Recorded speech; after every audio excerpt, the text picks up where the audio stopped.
Welcome back to another episode of Bucks Latest presented by Fan Arch. Once again, I'm your host, Dean Simon. And before we get into everything, please make sure to leave a like, leave a comment down below, and subscribe. We are still on the road to 2,000 subscribers. So if that's a journey that you feel compelled to join, please consider pressing that big red subscribe button down below and turn on post notifications so you don't miss out on future Milwaukee Bucks updates. All right, so the Milwaukee Bucks drop yet another game to the Cleveland Cavaliers on this young season, this time in Cleveland again by a score of 118 to 106. Donovan Mitchell, to put it flatly, was just a one-man wrecking crew, finished with 37, had 25 in the first half, and then in the second half didn't even really need to do anything from a scoring perspective because he then let the threat of his scoring then lead into his facilitating. And that's where he found open guys like the Sam Merrills of the world and Dean Wades and Lonzo Balls and DeAndre Hunters, who came alive from three-point range enough to get the Cavaliers past that point of claiming this win. Of course, Giannis Antetokounmpo exited this game just 13 minutes in with a groin injury, and that's something we'll get into.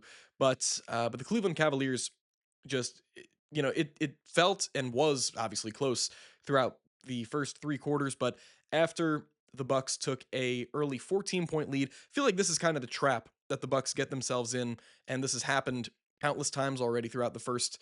What's the math there now? The Bucks dropped to 8-7 on the year, I believe. So 15 games in, this has become a recurring theme where the Bucks start out a game red hot from 3-point range, and it feels like nothing can go wrong. And the players, I feel like, are thinking to themselves in their heads, man, we're just going to coast to an easy win because we're going to just keep knocking down our threes. Everything's fantastic. Nothing's going to go wrong. But then what happens when the faucet turns off?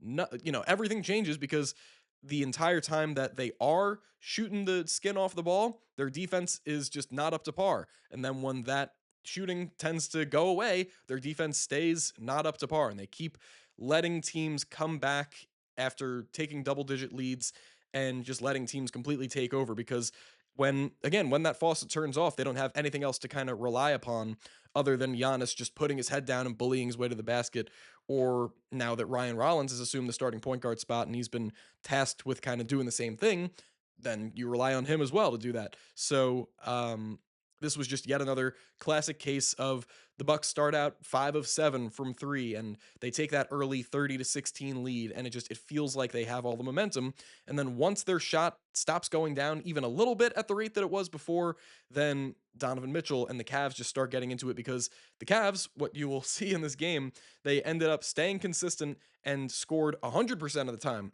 They ended up shooting a little less than 56% from the field in this game, 43% from 3. And maybe they didn't start out too hot and the Bucks did. Things started to even themselves out over time, and this is what happened in was it the Sacramento Kings game? And there are countless examples so far this season of this exact phenomenon occurring. But especially when you get a guy like Donovan Mitchell completely going off and Sam Merrill adding in another 20 points and he hit 6 of his 9 threes. This is the kind of recipe for a 14-point blown lead that you'll get time and time again. But yeah, not very good. Giannis Antetokounmpo exited the game with 14 points, 5 boards, 4 assists, and 4 turnovers in, again, 13 minutes even of game time, 6 of 10 from the field, 2 of 3 from the free throw line. And Doc Rivers, after the game, did talk about it for a little bit and said that, and this is kind of the same exact thing that he said with the Kevin Porter Jr. injury and the Taurean Prince injuries, that when he saw them occur, that, he doesn't have the return timeline necessarily in hand, but that the injuries didn't look good. So he's expecting for maybe Giannis to be out for a certain length of time. At least that's what you'd assume by that answer.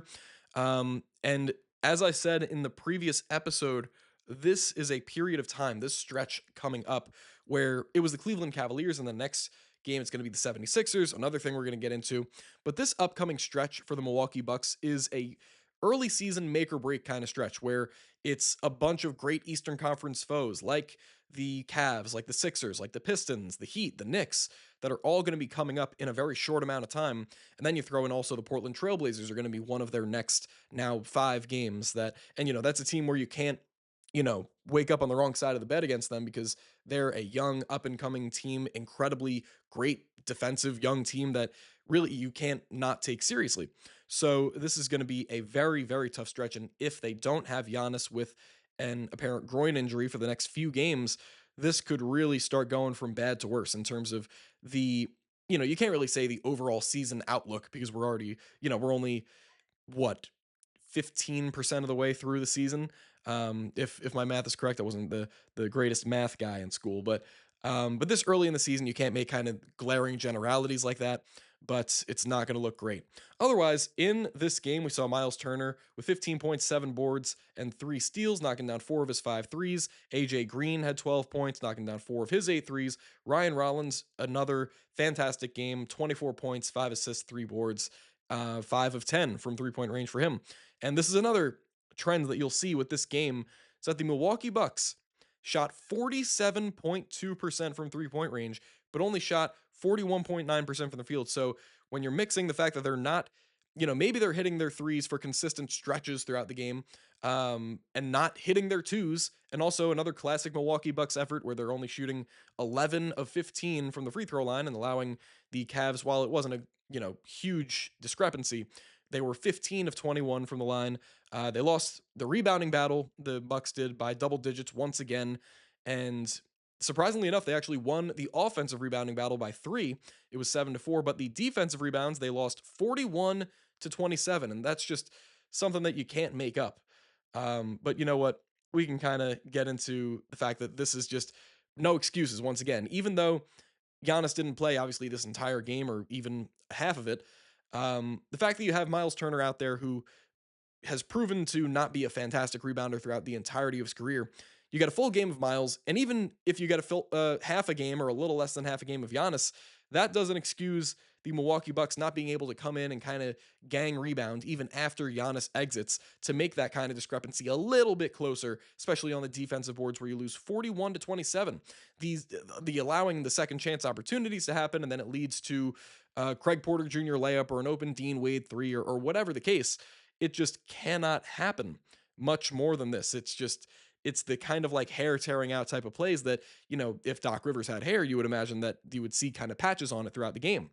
Um, it's just unbelievable to this point. And, then again, I know that the comments are going to be telling me to take it easy because at the end of the day, they're going against the Cleveland Cavaliers, one of the Titans of the Eastern Conference, and they're going to be great at rebounding, especially when they have their deadly front court duo of Jared Allen and Evan Mobley playing together and being healthy. Of course, they're going to make a massive difference.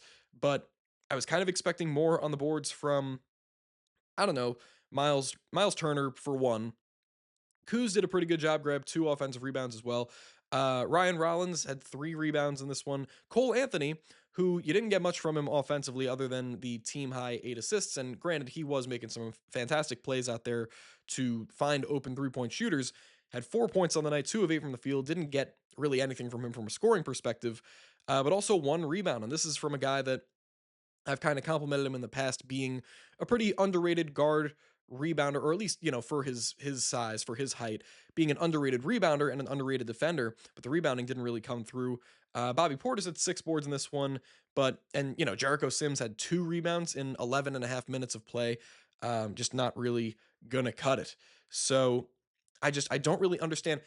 The big part about this is my whole kind of point here is that even besides the rebounding, besides the turnovers, besides anything else, you should rarely, rarely ever lose an NBA game when you shoot 47.2% as a team from 3 point range. Can we understand how ridiculous that is? Even in today's NBA, if you run into a team that shoots 47% from three, that's more than likely ending in a blowout, unless there's some crazy thing that happens on the other side. Like, let's say Donovan Mitchell goes for another 70, then that's the reason why the Cavs would end up pulling a game like that out, despite the Bucks shooting that blistering hot from three. But otherwise, you get a game like this where, honestly, I feel like one of the main reasons why they weren't able to capitalize on this is because flat out they're just not shooting enough threes. It feels like Doc Rivers and the rest of the coaching staff, they're kind of teetering on the line of whether they want to really fully commit to the Boston Celtics kind of, subscribing to the living or dying by the three kind of game plan or not. It seems like they're not fully convinced of what they want to do because we see that the Bucks are either leading the league in 3 point percentage or top 3 in 3 point percentage consistently, and they have been throughout this season. And of course, they were all of last year, but they're just not shooting enough threes. I don't have the actual numbers in front of me for the team percentages and attempts and things like that. But the last time I checked, the Bucks were either leading the league in 3-point percentage or they were second, but they were around 13th in attempts, which just makes no sense. Going into the season, the entire tagline, it seemed like, for Doc Rivers was that it was going to be a heavy transition based offense, pushing the pace and getting up as many threes as possible. But that just has not seemed to be the case. And whether that's actually a Doc Rivers coaching adjustment that he needs to make, or that he needs to really drill it into these guys' heads that they just need to shoot more threes, even if they are a little bit contested, or if it's just the players kind of making their own decisions and choosing whether or not a three is good enough or not to take.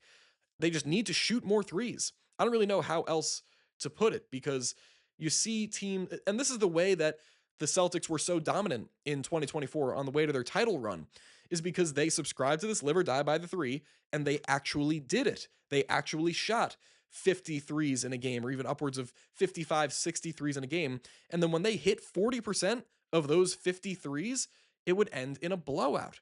But if the Bucks keep topping out at 33 attempts or 36, then we're not going to see the full potential of what this team can be.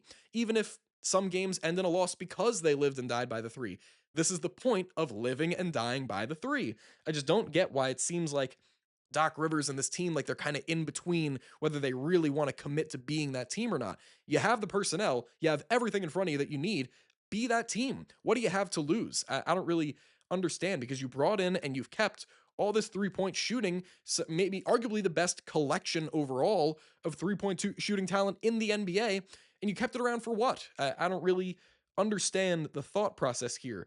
You have guys like Ryan Rollins and AJ Green and Torian Prince and Gary Trent Jr. and Bobby Portis and Miles Turner, and when he's on, Kyle Kuzma, and when he's on, Cole Anthony, when he's on, sometimes Gary Harris, and even a guy like Amir Coffey off the bench who shot 40% from three. All of this 3-point shooting talent, and it's just it's all for naught apparently, because they just refuse to jack up as many threes as they should. Flat out. If they shot another 15 threes in this game and they kept this mark even around 40, if they shot 5% worse from three but they shot 15 more threes, I'm confident that the math would work out that this would end in a Bucks blowout, you know?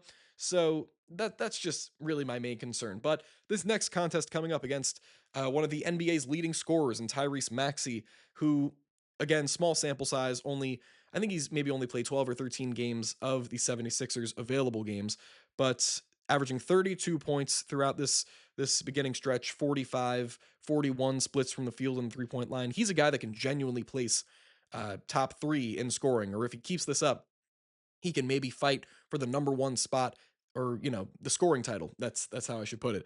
But this team is dangerous, and even when it's just Tyrese Maxey leading the way, because we've seen, especially in this game, with all the kind of miscommunications there were with guys like AJ Green and Gary Trent Jr. just being disconnected for whatever reason when the Cavs were just coming down and kind of like the semi transition, like they weren't even really pushing the pace, but for whatever reason, a guy like AJ Green in that kind of transition opportunity would just get disconnected from Sam Merrill and sink down to the paint for whatever reason, leaving him open for a corner three and all these kinds of things. Tyrese Maxey is a guy that attacks you because of his change of pace and change of direction. And even when he's not changing paces, just how he's able to go 100 miles an hour, full speed constantly. So when you have a guy like him that's going full speed, but can also stop on a dime, step back for threes, and you add in VJ Edgecombe being, one of the best rookies in the NBA so far this year, Andre Drummond developing a 3-point shot, which is actually a really cool development for him. Um, they are a dangerous team that they have a lot of underrated pieces like a Kelly Oubre Jr. Now Paul George actually just made his return, so they have some different things in the works here that can make this a very tough matchup for the Bucks, especially if Giannis is going to be out for this next game, which I would guess it's going to be trending in that direction, that maybe he'll be questionable but then deemed doubtful maybe right before the game starts.